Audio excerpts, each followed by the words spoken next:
Well, Corey, I've talked to a number of health and fitness specialists around the city, and I've learned that there are a lot of different contributing factors in obesity. Most say our sedentary lifestyle is the reason behind the growth in obesity around the world. Unless we see a drastic change in society, the report predicts by the end of the decade, 1 in 5 Canadians will be considered obese.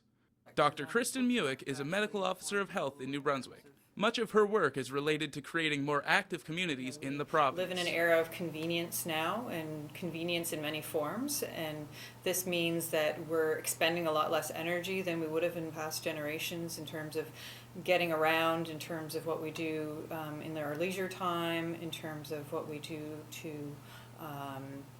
in our workplaces. Between sitting in our cars, at our desks, in front of our screens, and laying in bed, most people barely move. Stats Canada reported just 15% of adults get their minimum amount of exercise. Children only get 7%. Caleb DeMerchant is studying to be a business IT analyst. He isn't worried about the desk job making him gain weight, though. He says as a student, he already sits or sleeps around 20 hours a day, but a few good habits are enough to keep him in shape. I think it has to do with diet.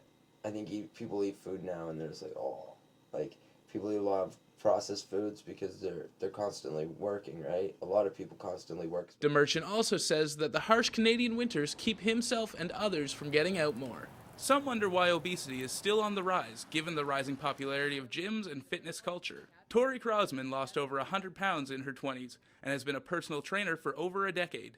She believes that while more people are working out, many still aren't eating right and being active outside the gym. It's just like 1 or 2 hours out of the day or 3 times a week that you're doing it. But the rest of the hours that you're on the outside of this facility, what are you doing? Right? Making matters more difficult is the smattering of fast food places, just like the ones across the street from her work. The New Brunswick Department of Health shares information with the public through ads and websites to try and change their mindset.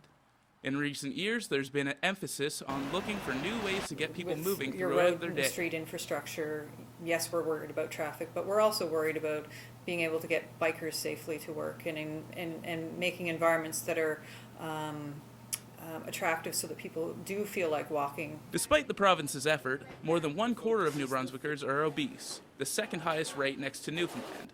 The Canadian average is about 1 in 5. Many experts talk about the struggle for the daily family to afford healthy food. With such cheap and easy access to processed food, it's no wonder people choose it. Ellen McIntosh is a dietitian with the University of New Brunswick. She treats individual patients and campaigns on campus to get students to eat healthier. She thinks New Brunswick's low income level makes junk food even more popular in the province. Milk is much more expensive than pop, right?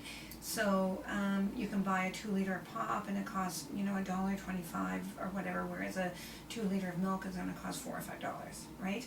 And we know that if there's a genetic predisposition to being overweight, that just drinking a can of pop a day will just flip that genetic switch. Processed foods can also be made less expensively than real food, the nutritionist says. Portions have expanded while nutrients have decreased. Everyone I spoke to told me awareness is key.